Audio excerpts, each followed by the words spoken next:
Bonjour à tous, je suis Raphaël et je vous emmène voyager avec moi dans le monde de l'ésotérisme, de la spiritualité et de l'invisible. Au travers d'épisodes solo ou d'épisodes témoignages avec mes invités, nous parlons d'ouverture de conscience, de réveil spirituel, de facultés extrasensorielles et d'expériences mystiques.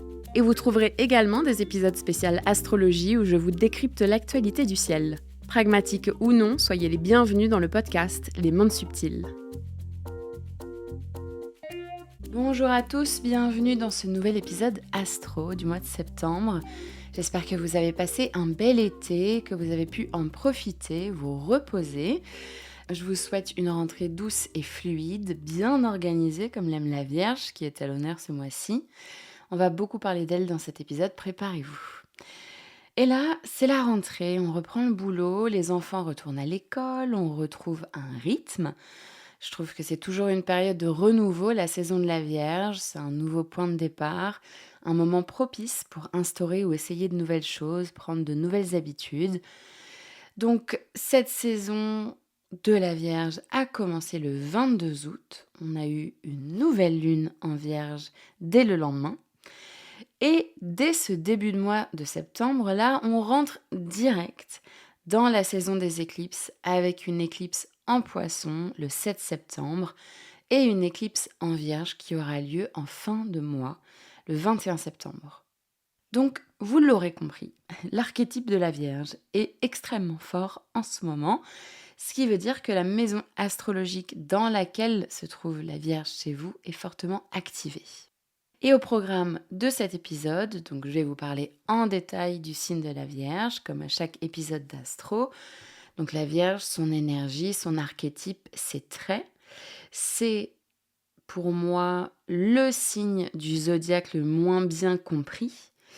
Et en tant que Vierge moi-même, je vais essayer de lui faire justice. Ensuite, on fera le point sur les grands mouvements célestes de ce mois-ci, donc principalement autour des éclipses sur cet axe Poisson-Vierge qui a commencé il y a à peu près 1 an, mais pas que.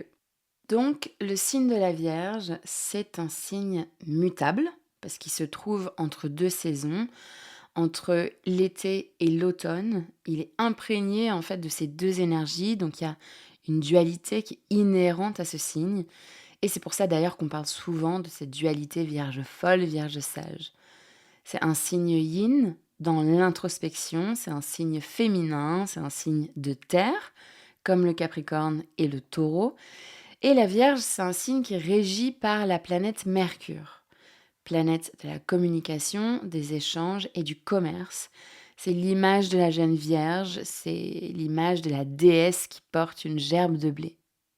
Les traits qui sont liés à l'archétype de la Vierge sont la méticulosité, le sens de l'organisation, la précision, l'esprit d'analyse, le pragmatisme, la rationalité, l'esprit de service, la volonté de contrôle, la pureté, la propreté, le jugement, le pardon, l'anxiété, l'inquiétude, la grâce, la magie, l'initiation et la jeunesse.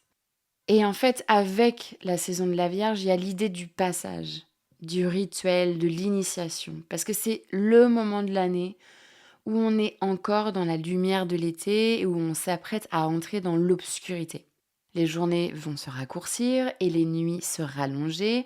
On va entrer dans les mondes souterrains de nous-mêmes, mesdames et messieurs, c'est pas rien. C'est la période obscure de l'année. Et donc la Vierge, elle inaugure ce passage. Elle prépare, elle organise, elle prévoit.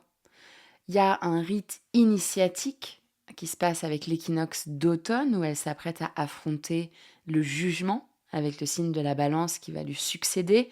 C'est le passage dans les mondes souterrains, dans l'obscurité des mondes inconscients. Et la Vierge, elle veut pas emmener tous ses bagages dans ces mondes souterrains. Donc, elle trie, elle se prépare. De quoi a-t-elle besoin ? Qu'est-ce qui lui est inutile dont elle va pouvoir se débarrasser et s'alléger ? C'est d'ailleurs une très bonne période pour trier ses placards et faire un tour à la ressourcerie. Et dans la même veine, le signe de la Vierge correspond aux intestins qui ont une fonction précise qui est de trier les aliments, d'assimiler les nutriments et éliminer les déchets. Donc elle fait office de filtre en fait, la Vierge. Elle assimile, mais elle ne laisse passer que ce qui lui convient. Et comme je vous le disais, c'est le signe du zodiaque le moins bien compris, à mon avis, du fait de sa dualité. C'est pas le seul signe mutable, on est d'accord. Mais il y a une dichotomie dans la Vierge en fait. Il y a une dualité un peu, voilà, Vierge folle, Vierge sage. En fait, avec la Vierge, il y a une quête de pureté. Une pureté de l'esprit et une pureté du corps. D'ailleurs, c'est un signe où les troubles de l'alimentation reviennent très souvent, c'est très fréquent. Et en fait, la Vierge, elle cherche à atteindre une pureté à jamais impeccable. Et ça fait partie de son chemin de comprendre que la pureté du cœur et la pureté morale sont deux choses totalement différentes. L'imperfection fait partie de la réalité et surtout, elle fait partie d'un tout.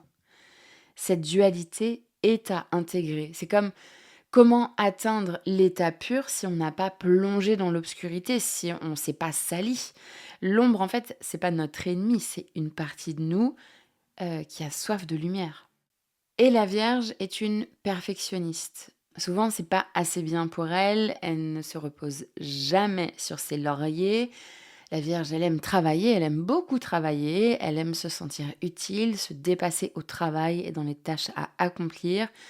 Elle a tendance à adorer les listes, les post-it, les tableaux Excel avec code couleur. Elle a un œil très minutieux et critique. Il faut qu'elle prenne garde aux voix intérieures un peu méchantes et toxiques du genre c'est pas assez bien, tu n'es pas assez bien, tu n'es pas à la hauteur, etc. En fait, la Vierge, elle peut être très dure et très exigeante avec elle-même, dans cette quête de perfection, mais également avec les autres. Et pour moi, à mon avis, le secret du bonheur pour la Vierge, c'est de mettre son temps et son énergie au service des autres, dans quelque chose qui a du sens pour elle et ses valeurs, quelque chose de sacré, et également quelque chose d'un peu sacrificiel. La Vierge, elle a ce trait-là du sacrifice, du dur travail et du sacrifice pour les autres. Elle a également tendance à aimer, je me reconnais personnellement trop bien dans ses traits, elle a tendance à aimer trier, ranger, faire le ménage, des choses qui peuvent vraiment l'aider à se vider la tête, à se déconnecter de ce mental qui est bien souvent trop actif, trop chargé quoi, en ébullition. Et il y a André Barbeau, un astrologue que j'aime beaucoup et que je mentionne souvent dans ces épisodes d'astro. André Barbeau, il parle très bien, je trouve, enfin, il formule très bien, il parle très bien de tout, André Barbeau, mais il parle très bien du signe de la Vierge face à son signe contraire, qui est le Poisson, parce que en astrologie, quand on regarde la roue du zodiaque, en fait, c'est que deux signes opposés à chaque fois. Et donc, chaque signe du zodiaque a son opposé et sa complémentarité. Donc André Barbeau parle très bien du signe de la Vierge face à son signe contraire, le Poisson. Et la Vierge et le Poisson, ils sont diamétralement opposés et pourtant, ils sont parfaitement complémentaires. Donc André Barbeau dit: le signe de la Vierge met l'accent sur la limite, la frontière, le cerne, la ceinture des choses et vit dans un monde de normes, de cadres, de règles et de formules. Alors que le Poisson se présente comme le monde de l'illimité, de l'infini, du virtuel, du latent, de l'inclassable, de l'insaisissable, de l'indéfinissable, de l'ineffable. Deux dimensions sont en présence qui spécifient deux types opposés. À la Vierge, le biologiste, penché sur son microscope qui sonde le monde des substances infinitésimales. Au Poisson, l'astronome qui, à la lunette de son télescope, ouvre à l'humanité les routes infinies de la galaxie. Fin de citation. J'adore l'écriture, la plume d'André Barbeau. Donc, retenez bien ces aspects parce que cette saison des éclipses se trouve justement sur cet axe Vierge-Poisson. Donc, c'est super important de comprendre ces notions. D'un côté, la Vierge est l'infiniment petit, le souci du détail, la minutie, Et de l'autre côté, le poisson et l'infiniment grand, la vision, le rêve. Tout ça, ça va nous aider en fait de comprendre ces notions, ça va nous aider à capter ce qui se passe pour nous, là, au mois de septembre. Comment on est activé par ce nœud sud en Vierge et par ce nœud nord en Poisson et les éclipses qui vont avec. Cet épisode est disponible en intégralité sur l'abonnement premium du podcast Les Mondes Subtils pour 3,99 € par mois, sans engagement. Pour Spotify, vous trouverez le lien dans les notes de cet épisode. Et pour Apple Podcast, vous pouvez vous rendre directement sur la page d'accueil du podcast.